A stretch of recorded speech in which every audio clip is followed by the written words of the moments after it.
Welcome to today's Energy Central Power session entitled Safeguarding Critical Infrastructure, Enhancing Hacker Detection. Before we begin, I would like to take a moment to thank the sponsor of today's event, Nozomi, for making our event possible. Now I'd like to turn the floor over to the moderator of today's event, Dick Brooks, to kick things off. Dick, welcome to the event. You have the floor. Thank you, PJ, and welcome everyone. First, I want to thank everyone for coming today to today's power session hosted by Energy Central. These are, if you've ever attended one before, they're a lot of fun to be part of. So, welcome. So before we get into it, I just want to take a moment and talk a little bit about what's going on in our industry. And so, as we all know, the hacker community continues to innovate and find creative ways to disrupt critical infrastructure that is becoming more reliant on digital technologies. So Typhoon is one example of a sophisticated, stealthy attack targeting real-time operational systems used to manage critical infrastructure operations that must be detected before it can be used to disable key infrastructure, such as the electric grid. So it's imperative that critical infrastructure operators maintain visibility over communications between network devices within a trust zone and detect malicious activity that has circumvented perimeter controls. FERC's INSM Order 887 facilitates the detection of anomalous network activity indicative of an attack in progress, thus increasing the probability of early detection and allowing for quicker mitigation and recovery from attack.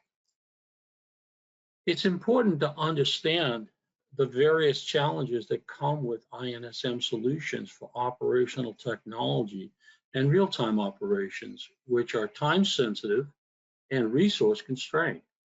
The solutions discussed in this session today have been designed with these unique OT constraints and sensitivities in mind in order to produce an effective solution that will not impact real-time functions and performance and provide early detection of hacker activity. So before we get started, let's go ahead and introduce our panelists.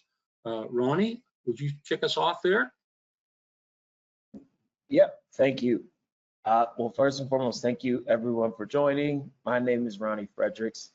I'm a field CTO at Nozomi Networks and have been with the company for about 6.5 years. My background started in an energy company called Exelon out of Baltimore. I was in their security operations center for about 3 years doing network security monitoring, digital forensics, incident response, and some threat intel. And took it over to the private side on the IT side for a bit, and then came back to OT with Nozomi 6.5 years ago. So I'm more than happy to be on this call and to hopefully answer any questions you guys have and educate and have a healthy discussion here. So thank you all for joining. Thank you, Ronnie. Josh? Yeah, thanks, Dick, and thanks for having me as part of this panel. My name is Josh Sandler. I work as the Energy Cybersecurity Regulatory Lead at EY, and I'm based in Charlotte, North Carolina. Myself and my team work on various cyber regulations that affect the energy sector, most notably keep ourselves pretty busy with TSA pipeline directives as well as the NERC CIP standards. Overall, got my career started working in power and utility space about 20 years ago. As a controls engineer, happened to work at a small coal-fired power plant in Terre Haute, Indiana.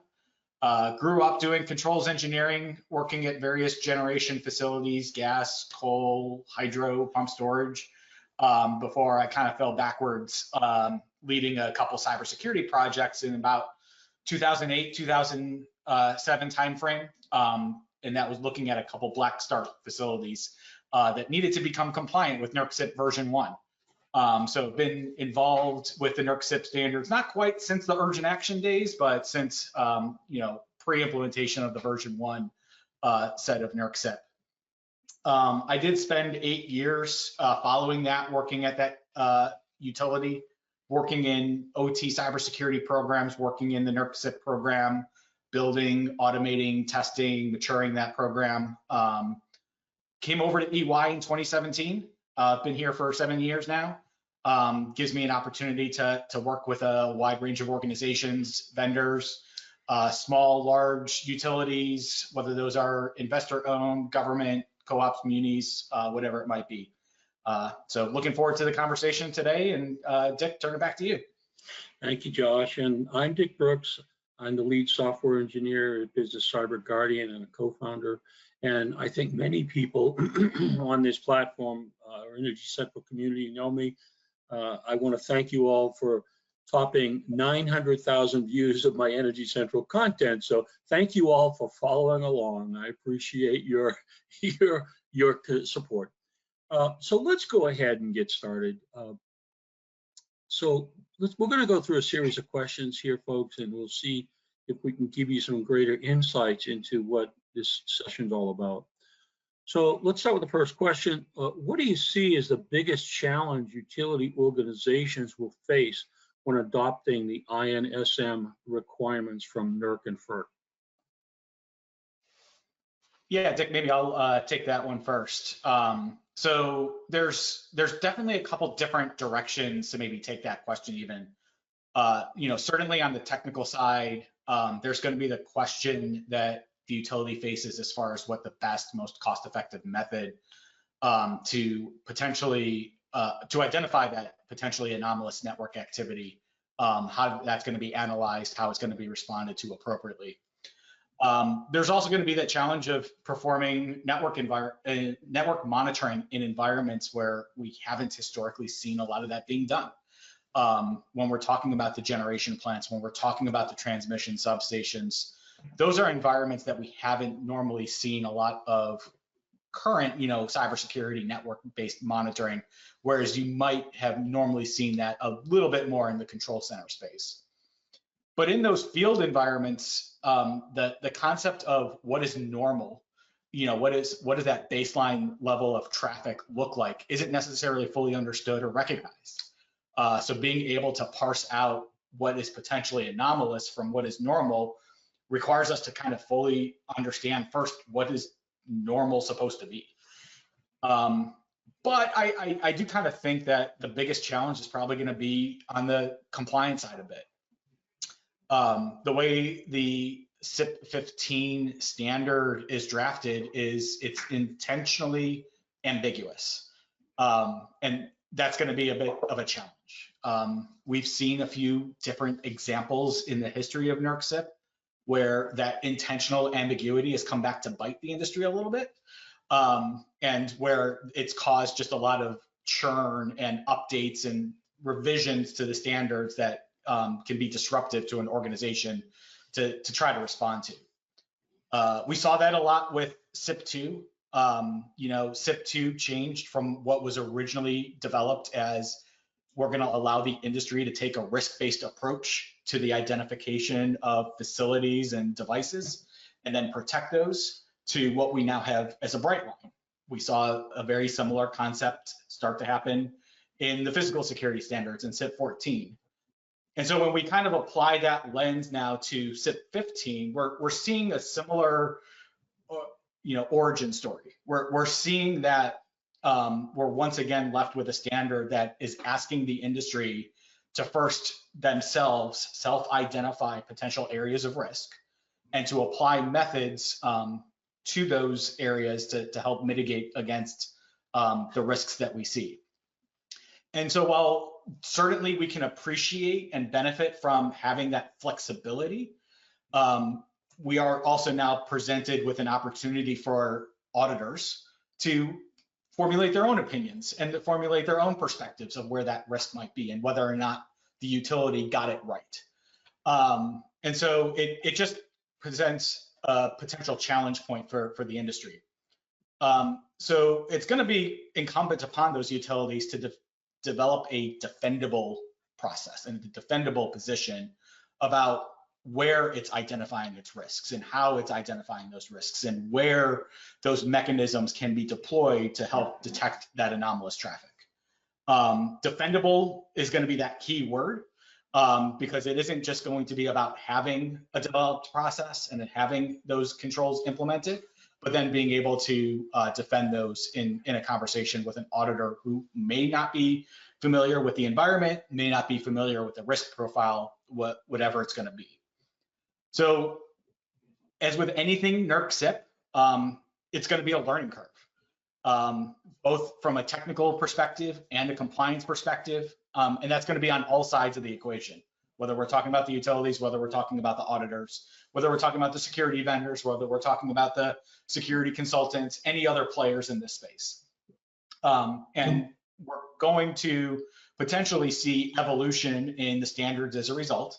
I know we're probably going to talk a little bit about that later, but we may lose some of that flexibility that we actually have today as a result of just the inconsistencies that we may expect through this first iteration. Thank you, Josh. Ronnie, did you have any add-on to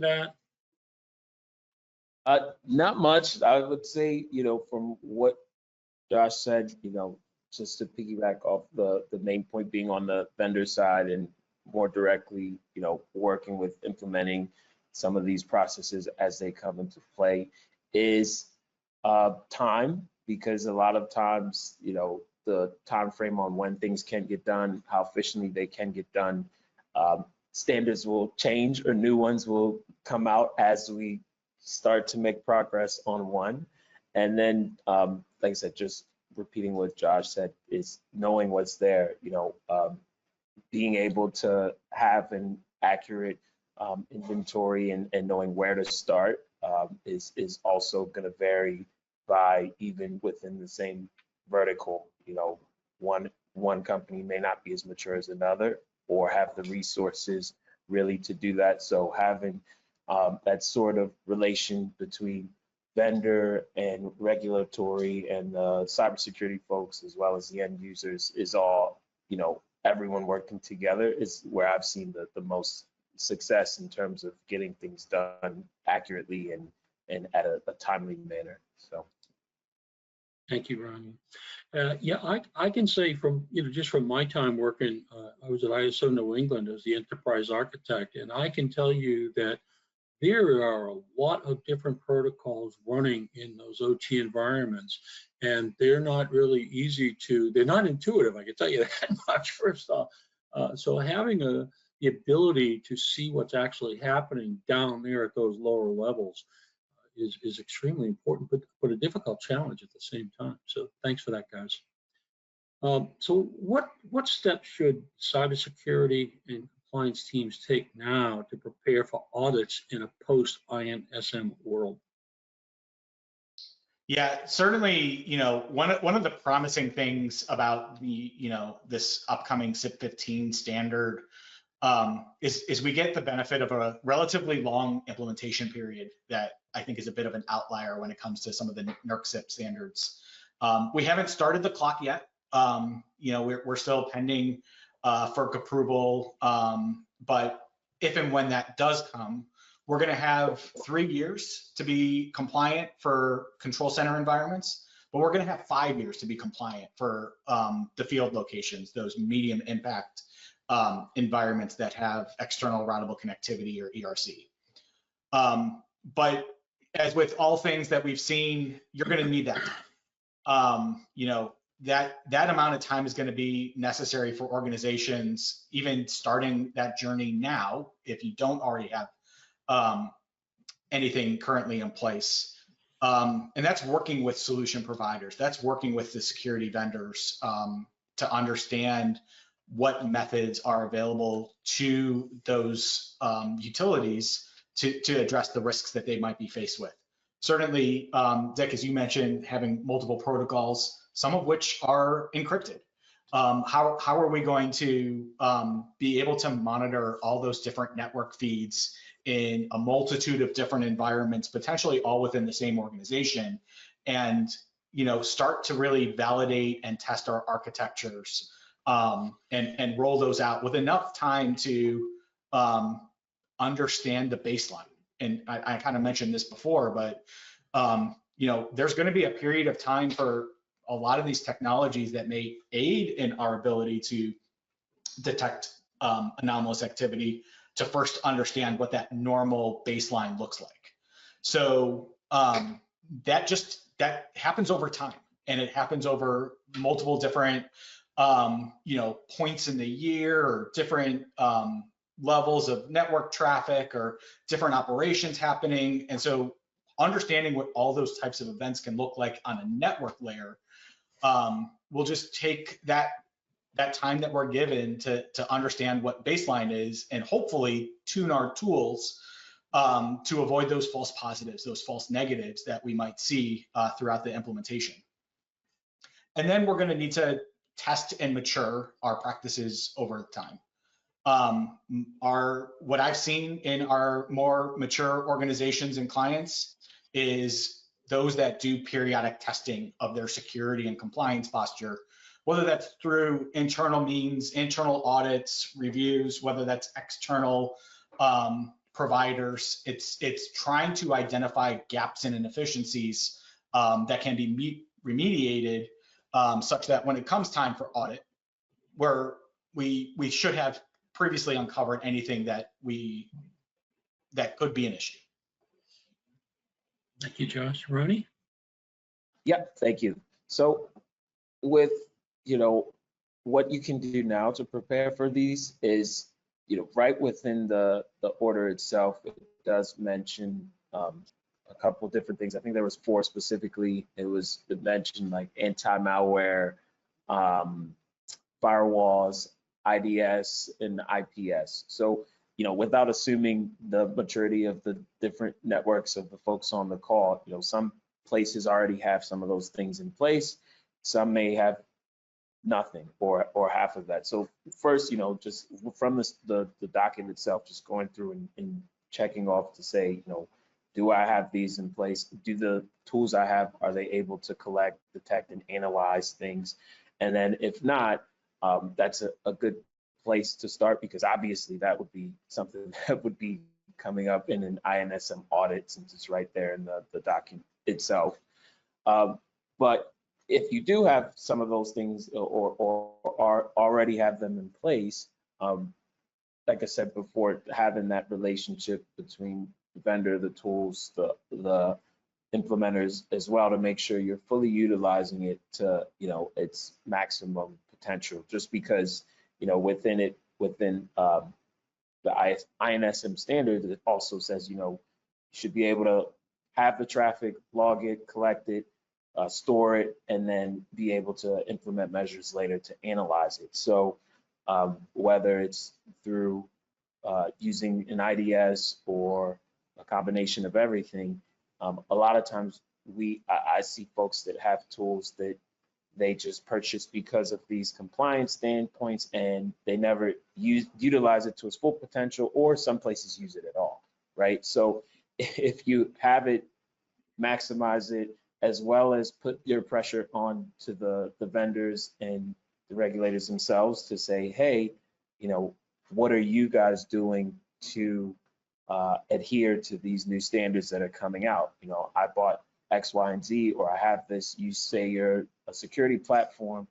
I expect you to also, keep things up to date and evolve as the different standards evolve themselves too. So keep that pressure on the vendors themselves. And if there's a reason that isn't happening, ask yourself that question: am I fully comfortable and safe with what I'm using today? So I think just analyzing everything in the INSM standards, as well as kind of doing a cross-reference of what you're using or doing today to implement that, to make sure, hey, if this is our deployment strategy, is it checking off all these boxes, as well as leaving room for growth for something that may change or come tomorrow? So I think just having a proactive outlook on that is where a good place is, where people.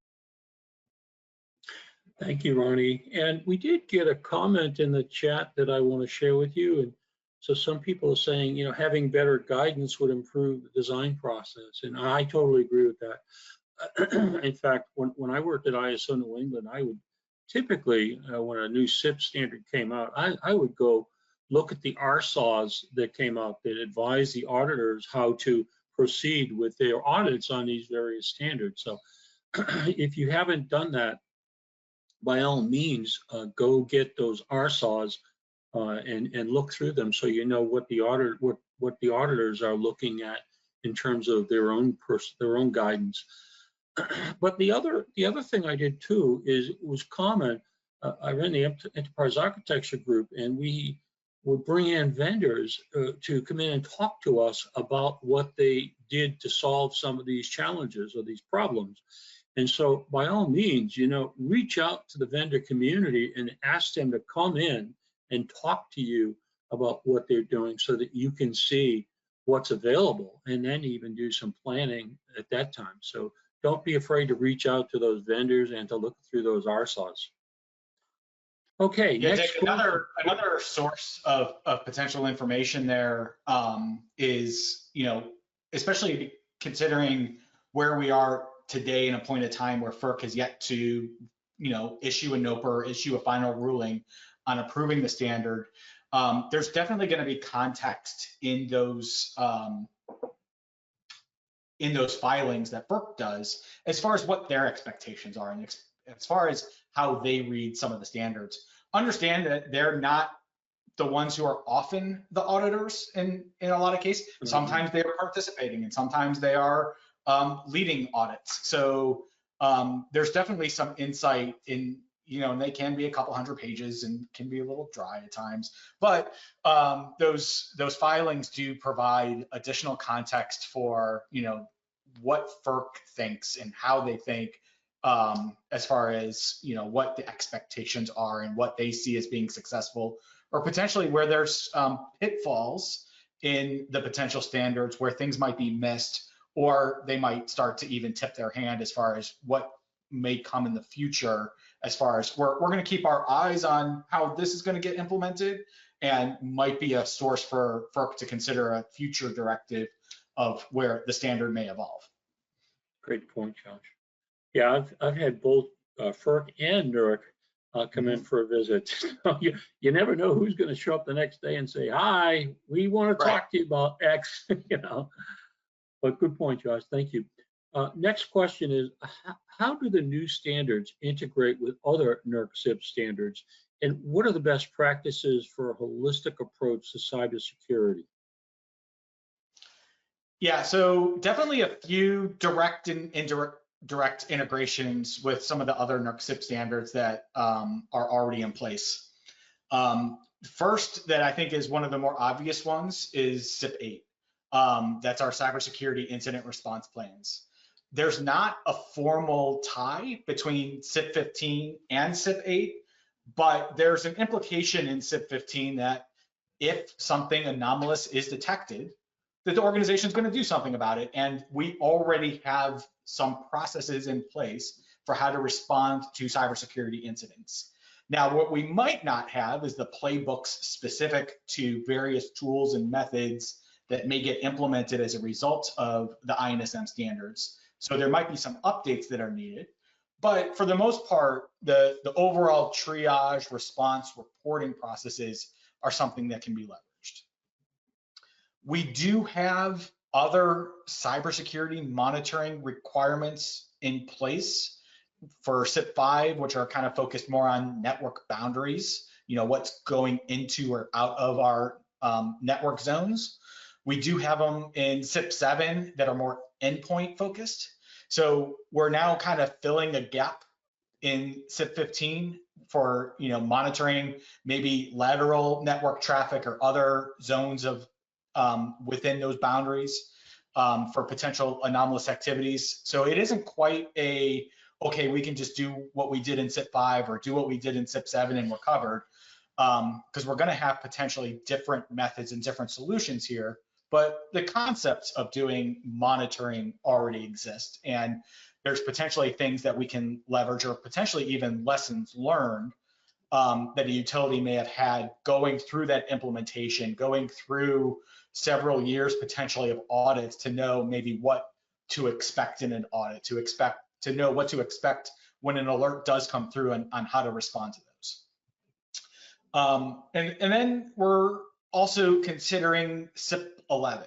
And CIP 11 covers protection of BES cyber system information, BCSI. Whether or not we're going to call the data that we're collecting for purposes of INSM BCSI, it may or it may not be. But there's requirements, specifically I think it's requirement 3 in the CIP 15 standard, that obligates us to protect that data and make sure that we're protecting it against a risk of unauthorized deletion or modification.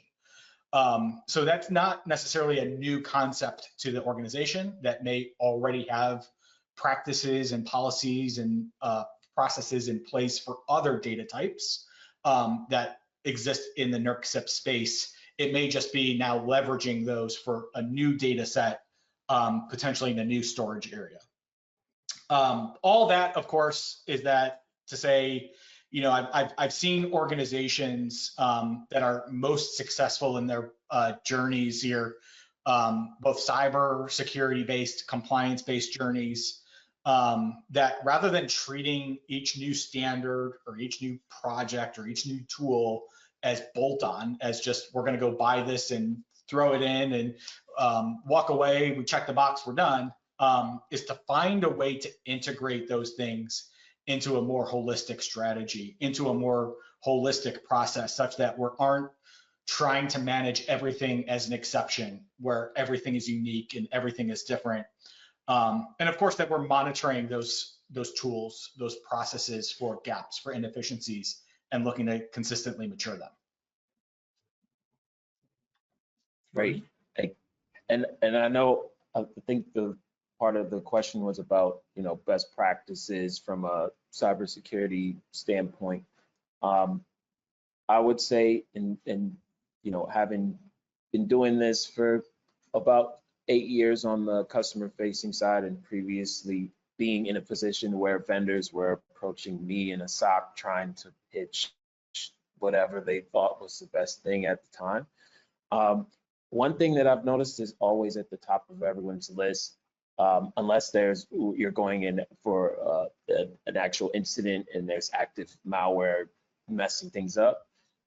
Inventory is always number one, and I don't think that's changed over the years. It's just the way that people are accounting for their devices and systems has grown. So sometimes I'll be doing engagements and things with folks where just the inventory is usually phase 1, but that may take a year or two before they actually get into the cybersecurity layer, the protection layer, the integration layer. The prevention part usually is towards the end, but without knowing exactly what you have, that's typically the biggest challenge that people have. And then even in just the way that things have changed, from the standards to the detection approach, and even to a cybersecurity cultural piece. At one point, people would only, especially in OT, everything would have to be passive and completely out of not in line with any type of their systems.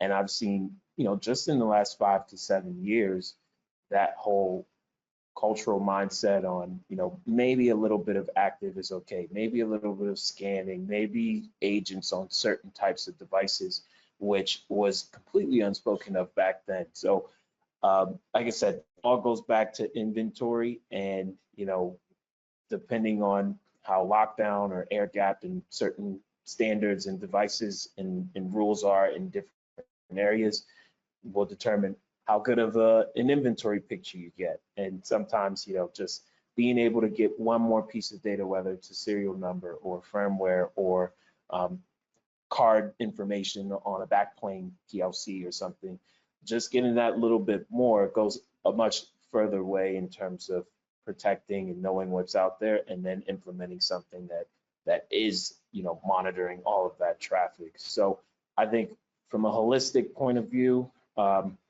best practice is just knowing what you have, and then once you can fully account and have a system of saying, hey, I know nothing should be added or removed from here, or this device has this kind of life cycle, similar to what Josh was saying about baselining of, there's this type of activity that occurs or shouldn't occur, or this area is more laid back, or this is, critical keys of the kingdom type of devices. Then once you do have a full inventory picture, then you can begin to get further down into the weeds and applying some of these other pieces of the framework. Great point. Thank you, Ronnie. Yeah, definitely knowing what you have running in your environment is pretty darn critical, I would say. I don't know if you've ever seen what happens in one of these control rooms, but these people, these operators are being deluged with alarms. They get a lot of different distractions. And so one thing that's really important to them is when you do have some of these situations going on in the system, is to make sure that you're giving them only really the true positives. Don't give them false positives, and having a solution in place that can screen out the noise and only find the signal is going to be critical, especially as you're monitoring potentially thousands of devices across your grid. So, and this is getting worse because you got all these DERs coming on now. And so the number of devices that you need to monitor is growing. So thank you, gentlemen. I think that's very insightful. So let's go to the next one. So let's talk about some success stories or use case or case studies for organizations that have effectively implemented the new or similar standards. Oh, sorry, I was on mute. Yeah, I'll start with this one.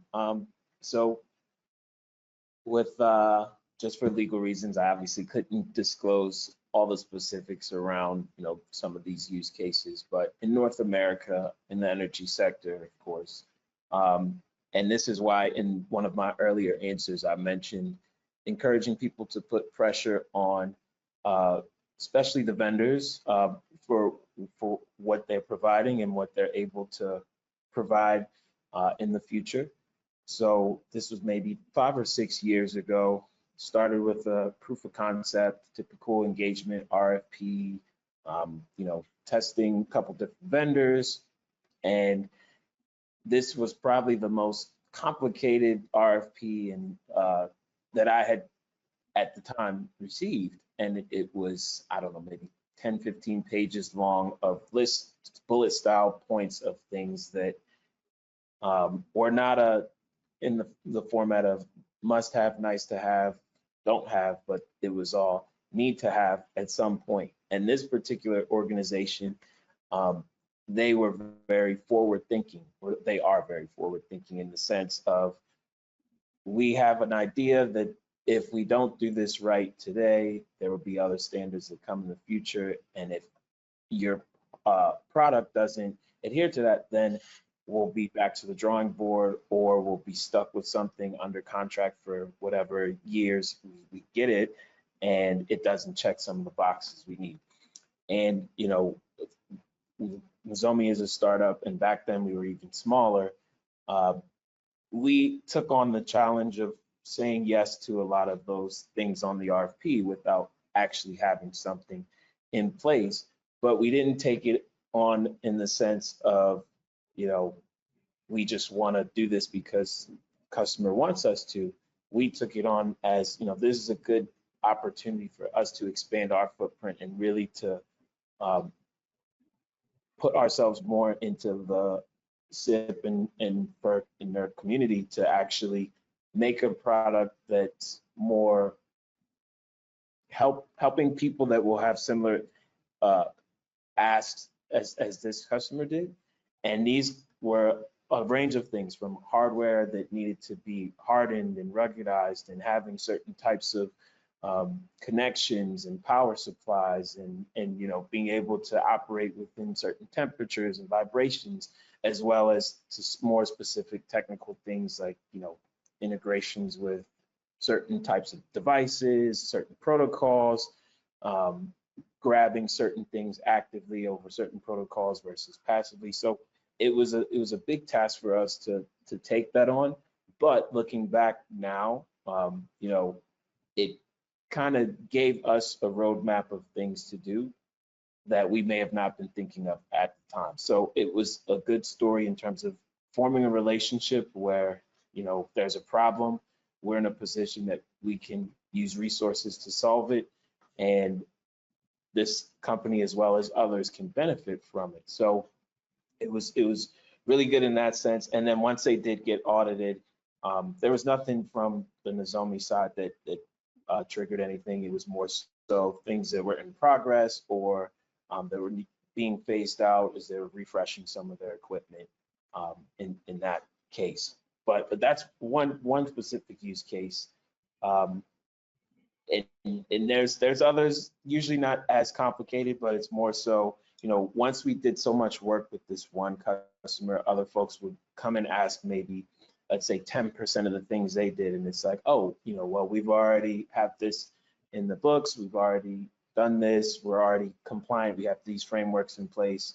And that a lot of times was more than enough because a lot of people, at least when we engage, it's more so just to know that, okay, you do build your product around these CIP initiatives, as well as it's something that you're focusing on, so we don't really have to. So it was very good for us, and still is something that, like I said, we continue to build our platform with that in mind. And it also gives the folks that we work with the chance to kind of help us build the tool to their likings as well. So like I said, that relationship, having that and not being afraid to put pressure on, you know, us or EY or whoever to really answer your questions or get things done in a manner that satisfies the requirements. Yeah, we've worked with a couple different clients here that are at various stages in their journey. Those that have either deployed some network-based monitoring solutions in, you know, focusing a little bit more on the field environment, since I think that's kind of the new case study, more so than some of those control center environments that are may already have things in place. But for those field environments, even talking to some clients today about what that strategy could look like going forward for more than just what the standard currently requires in terms of, you know, just these locations, but maybe across a broader footprint, just based on risk profile and making sure they're ahead of things. I think especially when we're looking at transmission environments, you know, our transmission substations can be in some fairly remote locations and can be a little bit more challenging to get to physically if we're looking at deploying a decentralized solution model. So there's certainly the aspect of, and we talked about it earlier, yeah, there's time before some of this becomes required, but we're probably going to need it. You know, if we have a larger organization that is looking to get to several hundred, if not 1,000 field locations to deploy some new technology and integrate that into their environment, there's only so much you can do in a given, you know, week or a given month or a given year. So it's just going to take time to get that deployed over an entire environment, get it part of the architecture, get it part of the practice and the process, get it operating to make sure that once something does become required for compliance, that we have it effectively implemented and not just implemented. And so we've seen some of our clients start to go through that journey or recently complete that journey as far as addressing the cybersecurity controls and aspects, and now it's going to be folding in some of the compliance aspects into that as well. On a slightly different angle, I think the generation space is probably a little bit further behind, and that's just where we have more OEMs involved and where some of those networks are and the OEMs are more protective of, we've got a model and an architecture that we can deploy, and we know how it works and we know how it functions, and we don't want to mess with it if it's working and functioning the way we designed it. And so even the prospect of deploying even some of the passive solutions that we can look at just need to go through some testing and some proving out before we get to a point where we're comfortable in a production environment, putting some of those practices in place and making sure that we're not going to have any adverse effects to anything operational, anything reliable, reliability sake, or even, of course, most importantly, nothing that's going to present a safety impact to any of the personnel. So definitely have those examples of where we've helped our clients as they've looked at that journey, as they've begun to deploy these technologies. We've got some of those success stories from other sectors outside of P&U, outside of maybe energy, where some of these strategies have already been implemented that we can learn from a little bit, understanding that the operational nature, the reliability nature, and even the regulatory nature of P&U is going to present its own challenges. We have some of the cybersecurity lessons learned to apply. Thank you. So we also are asking questions around how companies are planning to implement INSM solutions to satisfy NERC CIP requirements. And I would say, even more importantly, how do they start to approach the detection of these cybersecurity risks that exist there in addition to those requirements? Yeah, I think one of the bigger challenges for especially for medium or larger sized organizations is that you're going to have multiple control centers, you're going to have multiple data centers, multiple field locations.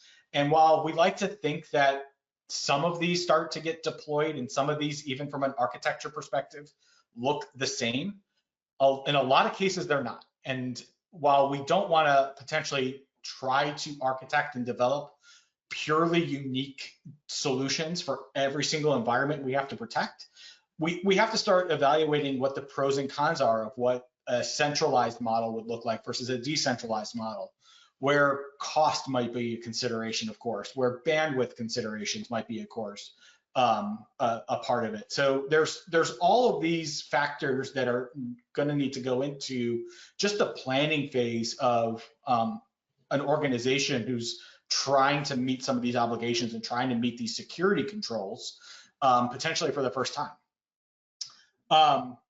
There's going to be the different methods that are going to be available to an organization, whether we're talking about collecting network logs and PCAPs and connecting to mirror or span ports throughout our networks, whether we're looking at passive sensors that can be deployed within our environments, whether we're looking at endpoint enabled solutions that might have those security considerations built into the platforms.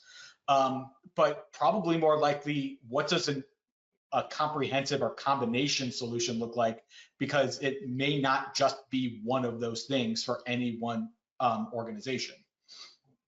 So then it's going to rely on the organization to be able to thoughtfully analyze all of those risks, all of those considerations throughout all of their environments, and again, be able to then demonstrate through audit, what does, how are those data feeds being monitored, and how does that risk-based rationale actually get deployed in the real world and in a real environment?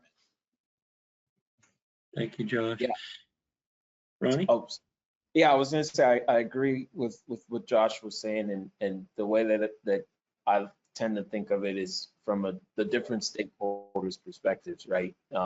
So you have the utilities and that have to know, we talked about before, from an inventory, assess what's there, and then you have your cybersecurity teams, your SOC folks, who obviously would need training, they need preparation, they need staff, they need expertise. Then you have the regulators, the NERC FERC folks who are developing the guidelines and everything that we're adhering to. And then you have folks like me on the vendor contractor side that are trying to work with all these groups, as well as educate, as well as have something from a product standpoint to help do this and satisfy all the requirements. So really, trying to merge all those to one happy family, as well as, still making progress, is where I see, this happening and satisfying those requirements.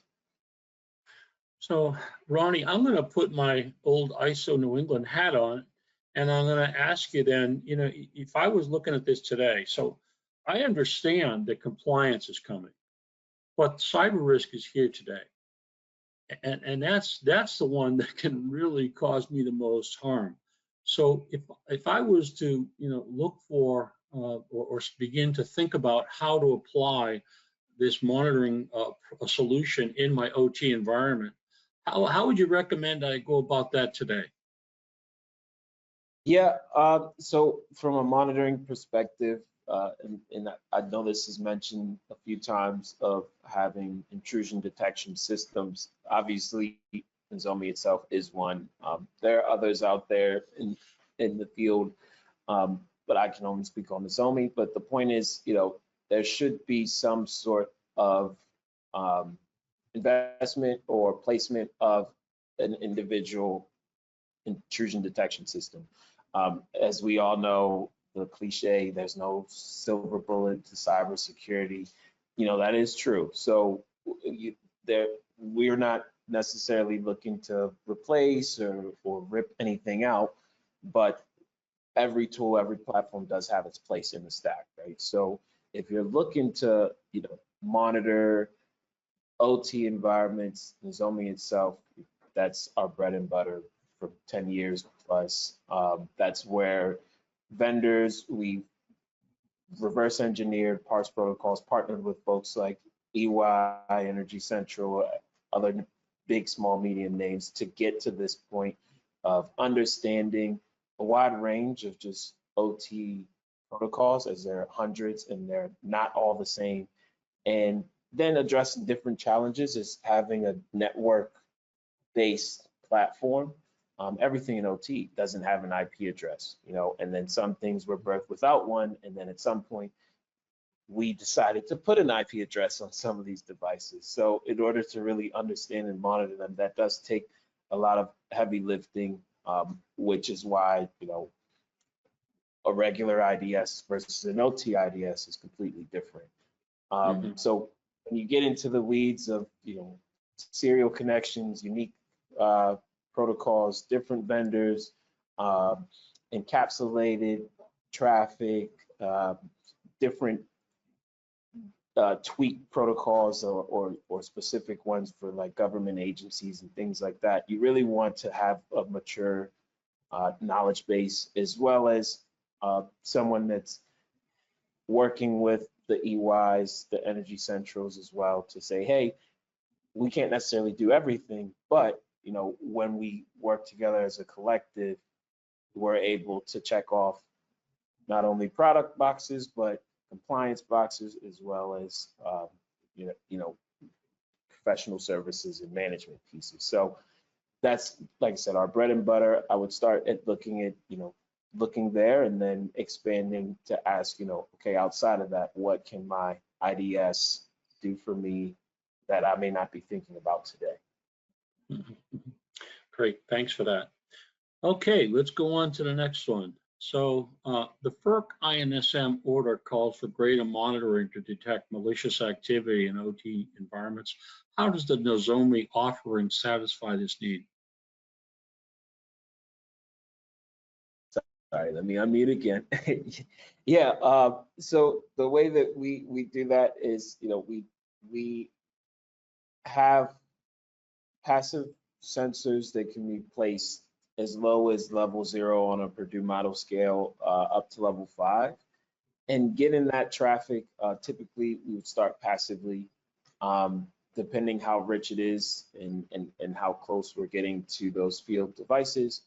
We can see IO points and digital connections, RTU, that different level of detail. And rather than just seeing it, you do get that inventory piece, but on the next step down of the anomaly detection neural network piece of, hey, this sensor or the speed of this belt or this fan or the levels in these tanks usually are operating between these values. We see that, maybe it's a little less or more. And the purpose of that is, to obviously proactively give kind of a predictive maintenance or predictive analytics to say things are still functional, which operation is the biggest part for OT to keep things running. Things are still functional, but they may be behaving a little bit different. Rather than waiting for something to fail or to, hugely affect production, let's throw this alert or get in touch with these analysts or this group to say, hey, you might want to check into this. So that's how, from an OT perspective, we do that. There's a lot of different ways from deployment wise, but just understanding those devices, how they behave, how they should speak, how they should interact with each other or externally, if there is a reason, then that's where we would start with that. Okay, thanks. That's very helpful. This is one of the questions I had when I read the FERC order 887, and they talked about defining or identifying a baseline. I thought, good God, that's going to be really hard because anything can change what's happening on that system. A patch to a router can change, a patch to an RTU. These things can alter what actually happens on the network and within the system itself. So having the ability to see what's actually happening and then ascertain whether or not those anomalies are expected or not expected, which would be the bad guys at work, having that ability would be incredibly valuable in my opinion. Thanks. So moving on here. Okay, so let me see, I want to make sure I haven't missed anything here. We gotta go through our script correctly here. So Nozomi recently announced an embedded software sensor for detecting malicious activity in OT endpoints. How will this technology be implemented by end users, and how do you see this evolving? Yeah, so I see this evolving kind of just as I've seen the OT detection process even before I joined Nozomi, right? Like I said earlier, OT, old school OT folks would typically get very possessive of their networks and systems and devices. So, anything new or changing or being added to it was typically frowned upon. And then we got to a point where, there was things like Stuxnet and other things that kind of pushed us to say, all right, we know these devices weren't made with security in mind, but we need to actually monitor them even if we think or believe that things are air gapped. So positive detection came, and at one point passive detection came. And at one point that was the only thing that people would be interested in. And with passive, right, it's just however rich the data in those packets are is what you get, right? There's no scanning or asking or querying or getting anything other than what's there. So in the early days, it was referred to as kind of like a Wireshark on steroids of what we were doing. So looking at all the packets. And then as vendors themselves, I believe are the ones who initiated this. So Siemens, the Schneiders, the Rockwells, as they were refreshing their hardware, they started making them a little smarter with other capabilities. So things no longer had to only be passive. So we also on the vendor side adjusted our tool and the way that we detect things to giving it an active option where you can query a device and say, hey, PLC, what's your serial number that wasn't seen in the packet? So it'll ask you that over the protocol that it speaks, or, workstation, what level of Windows is on this, blah, blah, blah. And then that continued to evolve into agents, which can go on certain workstations. And now the feedback that we got from the agents on workstations was so good that we had a vendor that said, hey, is there a way that rather than have these agents on workstations, can we put those directly on an OT device, so PLC, because some of the characteristics of PLCs aren't all going to be translated through network packets, right? Like if it's not encapsulated serial or other pieces that don't have an IP address, you know, if there's a way to put an agent on there, how would that help? So through lots of R&D and working with this particular vendor, we created an embedded OT sensor. So when customers are buying or refreshing their hardware, getting newer PLCs and OT equipment, they can also buy it with this option of this OT embedded IDS already on it. So that also eliminates some of the things that we talked about earlier in terms of getting access to tap into areas, to get traffic, to send it to an IDS or an IPS or whatever. If it's already embedded on the equipment itself, that's one or a few less steps that folks would have to take. So that's one of the newest pieces with endpoint. And how do I see this evolving? I do see it as just like at one point, partially or fully active stuff in OT was kind of seen as territory that no one wanted to go to. Now it's more relaxed under the right circumstances. I do kind of see kind of this cycle when it comes to OT. So it's very fresh, and as things are fresh, there's going to be early adapters and people who are interested in at least seeing what it's like, and then there's going to be hesitation. But once you get more vendors, more testimonials, more stories, and more actual good instances of it working and working properly, I do think the temperature will be a little more relaxed as time comes. So I think that's just all the nature of, you know, technology, and as we're seeing with Industry 4.0 and automation and everything, that's just culturally where we're going. Yeah, I certainly see, you know, security being something that's embedded by design, whether we're talking about an endpoint, whether we're talking about an architecture, is always going to be in that plus column. It's always going to be great. Let's keep doing that. But with all things security, there's not going to be that silver bullet. It's not going to be great. My device is secure by design. I install it. Now I don't have to worry about it. Nothing's ever that easy in our world, and especially as the technology of our OT environments continues to evolve. We were going from, especially in the power and utility industry, going from electromechanical devices. Now we're going to more digital devices, but we're also going to virtual devices, and we're going to cloud-based solutions. So we're trying to keep up, right? We're always trying to be ahead of the curve when it comes to, great, let's keep securing the things that we have and in the environments we have, but also make sure that we're keeping an eye on where those evolutions are happening with the technology itself, such that we're continuing to embed security in those solutions. Compliance, of course, doesn't always act as quickly as either the threat or the security world wants to evolve, but certainly as the industry has their eye on less physical boxes and more virtual or cloud-based environments, something to consider. Or even not only the operational environment that could be cloud-based, but the security solution itself that might be cloud-based, and how that gets appropriately addressed in the security and the compliance worlds. This reminds me of an old saying that change is the only constant.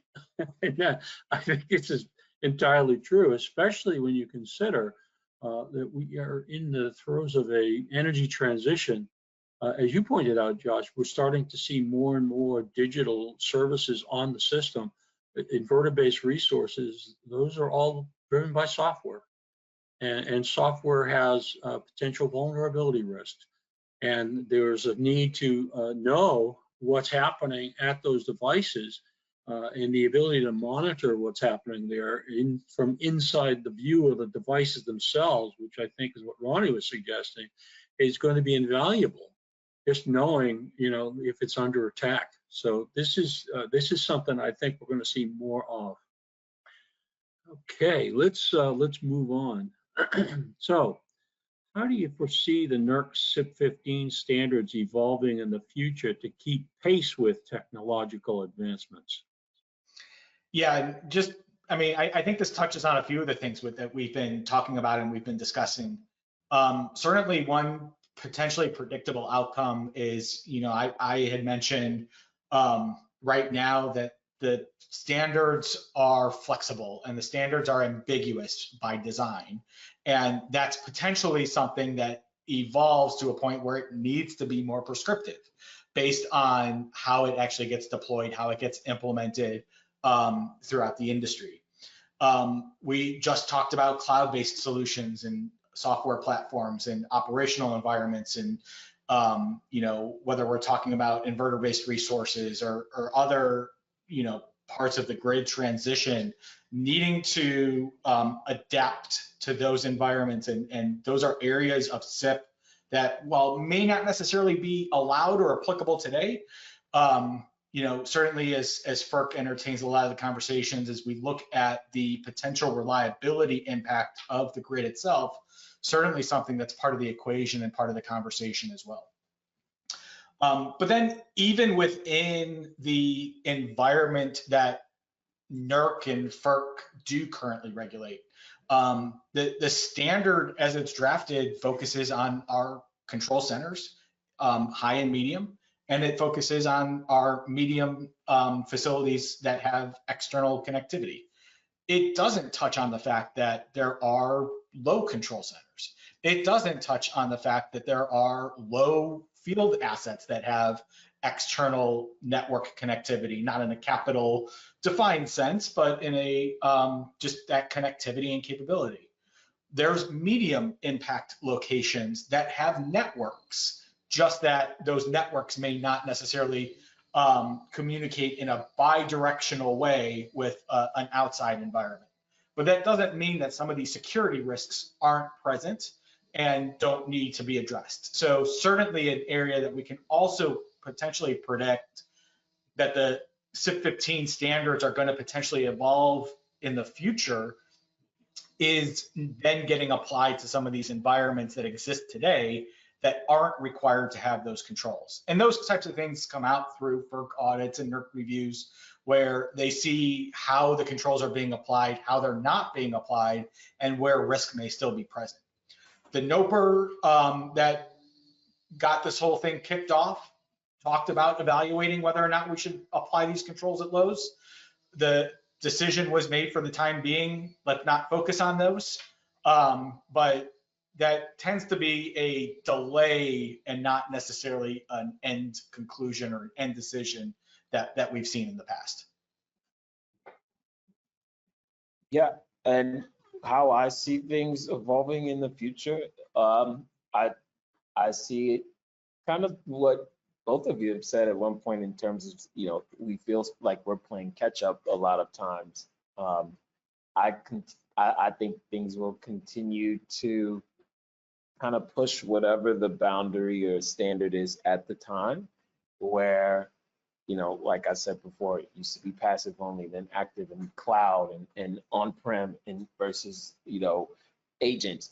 I think it'll continually kind of push to what's next, and it may not be anything that we really can control, because when I think of some of the different field sites that I've been to, for example, let's say warehouses for mass producing cars, or an Amazon type place, there's a lot of automation, a lot of robotics, there are a lot of independent devices that are using a slew of different protocols outside of the ones that we know of when you get into like wireless and other animals that we haven't really began to attack yet from a network perspective.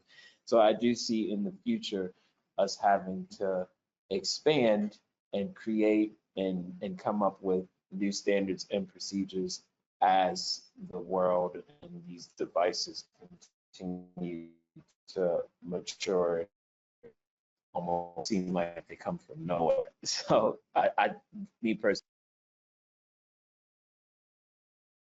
So thank you guys. So I think I think Josh may have mentioned it earlier about other activities, other regulations that are also impacting utilities. For example, you know, you look at some of the work going on with NERC, and you look at some, and you mentioned the CIRCIA law for incident reporting. So, you know, there are other regulations that are coming, like the SEC is a great example of one. If you're a public company, like let's say Southern Company, if you have a breach, you're subject to the SEC regulations as well. So it's not like you just have to satisfy this one little area of CIP 15. It's really a challenge to make sure that you're meeting all of the requirements, and CIP 15 is one. But you know, there's others that are coming that you should expect to prepare for as well. And CIRCIA is certainly one of them. And this is a case where having this information, I think, from your logs and your information that the IDS provides can be very useful if you have to go before a regulator.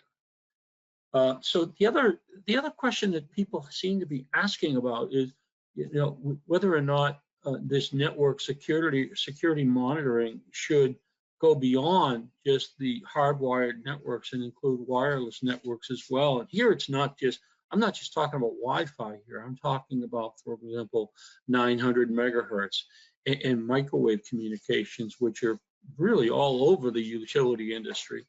So, Ronnie, do you have any insight to share with us on what your thoughts are about wireless network monitoring? Yeah, absolutely.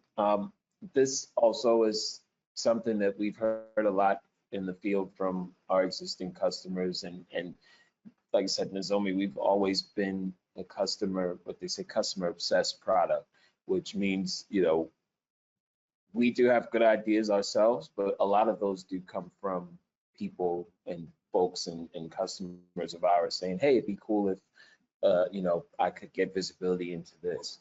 And what we've done is added a new piece to the product specifically for wireless. I don't believe there's anyone that's really stepping into that arena yet or focusing on it, but we call it Guardian Air. And what that does, it's for, obviously it will detect and monitor things like Wi-Fi, Zigbee, Bluetooth, but also cellular, drones, wireless HART for OT and IIoT devices.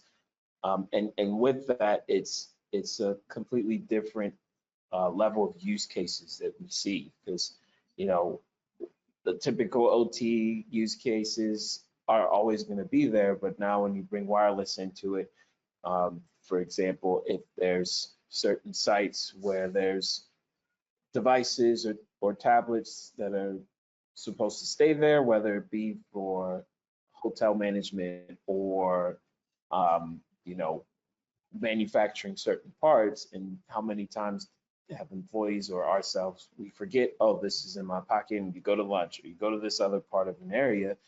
Now being able to see, hey, this device has moved, or if you're in hospitality, that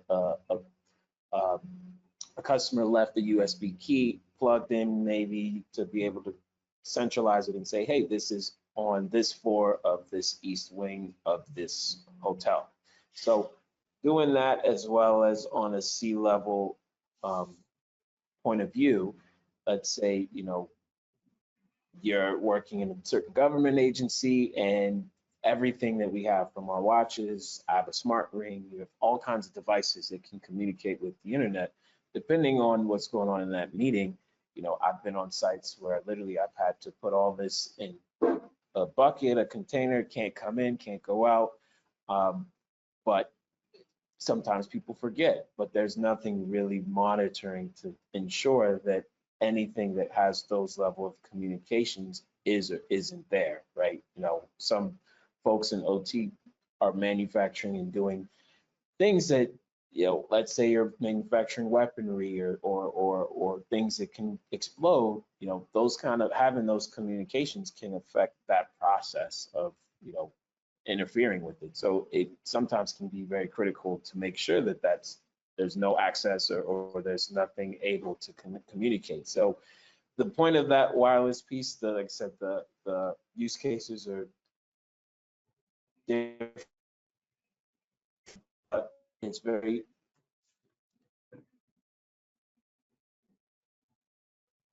early. We just announced it a few months ago, but it's made with our kind of in the future of what people will be asking or wanting to have next. So we do at Nozomi believe wireless, cloud, embedded OT is kind of the future, as well as the existing previous OT detection platforms and plans. They're not going anywhere as well, but we do think we want to be more proactive than reactive. So that's why.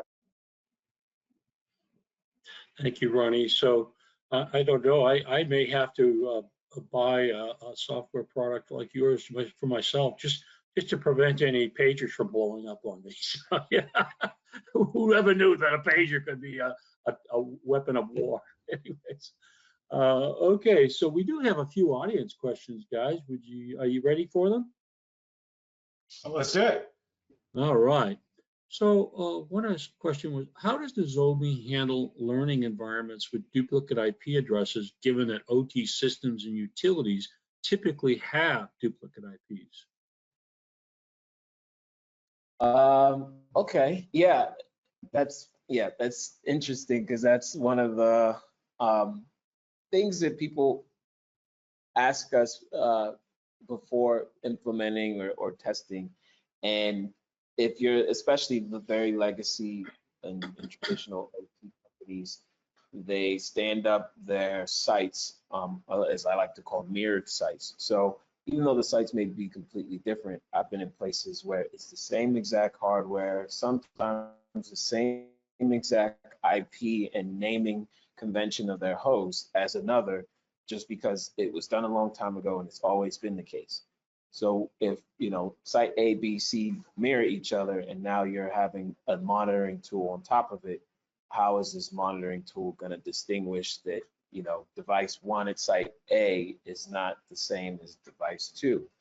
And there's a number of different ways we do that. Obviously with it being a network tool, we would see unique things, indicators, whether it be the site it came from, the switch, spam port, as well as the hardware info. So the serial numbers, the MAC address, all those are key indicators. But we do also have a few cases where customers actually wanted to merge all those. So there's an option within the tool to say, hey, keep duplicate IPs as separate individual assets or nodes, or merge them all together. So you do have the option for both, but by design, we expect that. Like I said, we started in OT, so that was kind of a commonality that we saw. So we built the tool around to be able to distinguish, mirrored sites. Yeah, that whole area, I'm glad you brought that up. This concept of secure by design is getting a lot of traction right now. And I think some of that has been coming from the consumer side. I know that INGA, the Interstate National Gas Association, has announced that they're now going to expect vendors to follow secure by design principles and practices. So that's a really good point, Ronnie. Thanks for bringing that up. And another question we have is, what is your opinion of an OT-focused software-defined network implementation to meet INSM? And here they're specifically asking, about using deny by default traffic control, so that you only know what you have on your network. Yeah, with something like an SDN and an OT network, I imagine while that sounds great, sounds like a promising ability to solve and meet INSM, probably the more challenging metric of that is going to be on the operational side. and that we're not going to impair or affect any operational performance as a result of attempting to implement a security control. But again, I think it would be great. It would certainly meet some of the asks and some of the concerns that we've been talking about. It's just going to be, and especially with the OT environments, there's a delicate balance between safety, between operations and security. And we don't want to potentially sacrifice the success of a safe and operational, reliable grid for the sake of cybersecurity, although understanding that they're all very important elements. Okay, thank you. We do have a few more, so let me go ahead and get to those. So this is one, this is timely. In reference to thousands of devices and pagers incidents, like like impact on hardware, battery, and power supplies and capacitors, how could we avert and possibly monitor the ways this could possibly be avoided? Yeah, I'll start with that one. I think that one is still things that we're kind of learning and figuring out. But depending on the device, this is where that wireless piece could come into play, right? Because to set off any of those pagers and those incidences, I'm assuming it was through wireless signals, and there's some kind of, whether it's a beacon or hey, I'm alive or status, there's something in the background running that could be detected if there was something or someone looking for those types of protocols, right?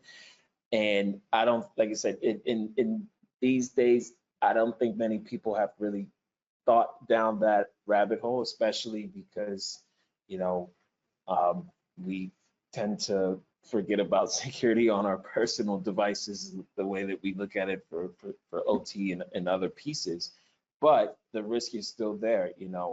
One of the most common things I've seen since we've deployed our wireless piece in the field is rogue cell towers, where you can have someone sitting in a parking lot of an organization with, just novice hacker equipment, a Wi-Fi pineapple or a fake wireless spoofing thing that makes it look like an AT&T cell tower. So now your cell phone connects directly to that instead of AT&T, and they just sit there and sniff and listen or inject things back to your device that could initially make it not usable, spam it with, I've seen Flipper Zero things where they will bring up all types of Bluetooth connections, even though I'm not trying to connect to anything. So I don't think anyone's really looking to protect against that.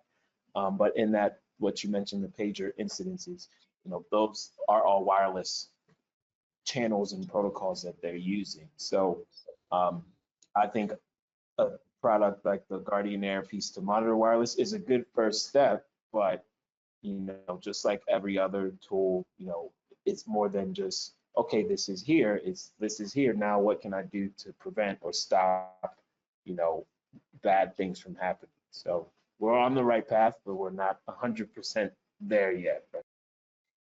Yeah, I'd also add in that, without, getting too much into speculation, especially with the very recent events, certainly an aspect that it feels like and sounds like could have contributed is supply chain, security and supply chain risks. And there's an aspect that is cross-sector and cross-function where we talk about knowing who you're doing business with, knowing how those systems are being architected from a hardware, from a software perspective, knowing what you're buying, knowing what you're getting, testing the security of those things before you're just putting them in your environment, and trusting that the vendors that you're working with are always doing the right things and always doing the secure by design. certainly we're like Ronnie mentioned and Dick, you mentioned too, we're moving in that right direction. But there's still potential vulnerabilities, and there's still ways to exploit those areas that we need to be aware of and we need to protect against. Totally agree. Yeah, I when I talk to people about this, I'm not a cybersecurity expert, guys. I'm a software engineer, but when I talk to people, I tell them there's really 3 different attack paths that are most commonly used. One is people, phishing and so on and so forth. 2 is software vulnerabilities, and 3 is the supply chain, as Josh just mentioned. And it seems to be pervasive. I hear this in the healthcare community, I hear it in manufacturing, I hear it in energy, I hear it, all over the place, really. So you make an excellent point, Josh. We do have another question. So, does digital twin help to protect against cyber attack?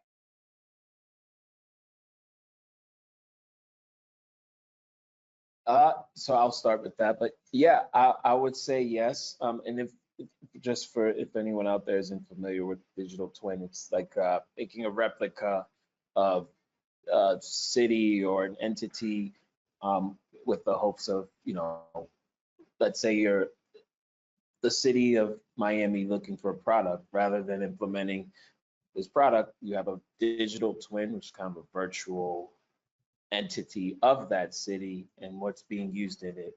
So I look at digital twin kind of like high availability, not 100% the same, but somewhat similar, where it's like, well, high availability in OT is if this goes down, backup kicks in and you don't lose anything, you remain operational. This isn't the same in that sense because nothing has to go down, but it's almost giving a realistic full test environment, or as accurate as you could get then to the real world, right? So I always will advocate for anything in those digital twin high availability type of instances, because it's better to test and figure things out as much as you can there before deploying something in the real world and then running into some challenges that could have been avoided with a little more testing. Yeah, I see your point, Ronnie. It is really about business continuity. But I think going back to some of the things we said earlier, there's plenty of evidence. This is not theoretical, this is hypothetical. This is happening today, these risks. And you don't have to look far to see it. We heard about the Navy destroyer that had a Starlink access point installed. Oops, now we know where that chip is. Oh boy, that's not good. And the Army just announced that many soldiers are bringing their smartwatches to work. And that can also open up some challenges as well, because that's wireless, some wireless traffic that could be generated. And if it can be detected, it can help to understand where your potential vulnerabilities may reside. So having this visibility, like Ronnie said, is going to be vitally important in order to help protect and defend against cyber attacks. We do have one more question before we're getting close to our end here, guys. So one question that came up is, what advice would you offer to someone that's graduated from college or is looking to get into the cybersecurity space? What advice can you give them?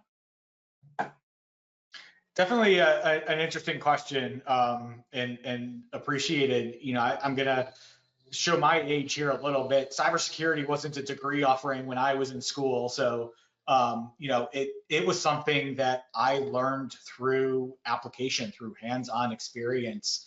I think me and peers that I was working with, we were all learning it at the same time. So having a network of people to lean on in that situation as well. And certainly everyone's going to have different learning styles. There are those who might, benefit from conversations and panels, discussions like this to broaden their experience and get their thought process going and do more, self-learning and research. And those that do get better experience and more advantage out of just going into a field environment with a job opportunity, internship, whatever it might be, and learn, on the job with others who have been doing this work for the past several years. Great. Yeah, and for me, I think they started offering cybersecurity as a major the year after I graduated, but it was a minor when I was in school. So, but I would say the thing, it goes beyond your education. So once you finish school, that's not it, right? Even my first job interview, they asked, what was I doing since graduating? And, the internet and all the other resources and almost every vendor, new tool, old platform has some sort of a freeware or something where you can, test it out, do some cool things, build out a lab, and just being able to show that, you are still educating yourself more so outside of the textbook, but now into what is actually being used in the field and the products. I think that goes a long way, and that's for the most part free with the different freewares that everyone has. So I would start there and then just keep putting yourself out there and educating yourself as much as you can. And if you can, find a good mentor. Yeah, that's a great point, Ronnie. In fact, I was just going to say that, look around your environment, look around your local community, because I know in our case up here in Massachusetts, we have a Mass Cyber Center that operates this mentor program for cybersecurity.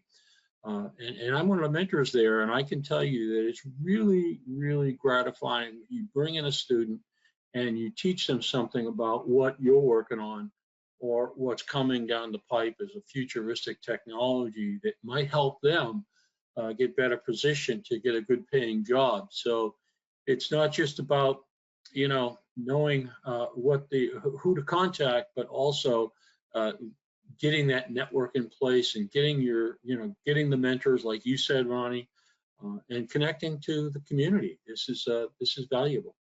So we have reached the end of the regular program. So at this point, I think, Ronnie, there we go. Okay, so PJ, thank you for bringing that up. You guys have been great. This has been very informative, and I appreciate you taking the time out today. But we do have some resources, so we have Ronnie to thank for that. So I'm going to go ahead and let Ronnie tell you about these. Yeah, and some of these are referred to during some of my answers as well.